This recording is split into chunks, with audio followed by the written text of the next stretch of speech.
ఇలాంటి వర్షంలో వేడి వేడిగా ఉప్మా తింటే భలే ఉంటుంది కదా.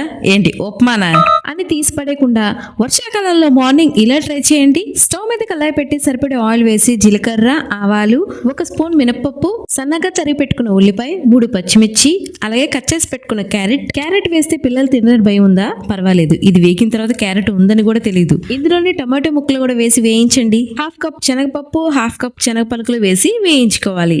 ఉప్మా మరింత కలర్ఫుల్ గా రావాలంటే గ్రీన్ పీస్ ఇలా బాయిల్ చేసి వేసుకోండి, మంచి కలర్ఫుల్ గా ఉంటుంది.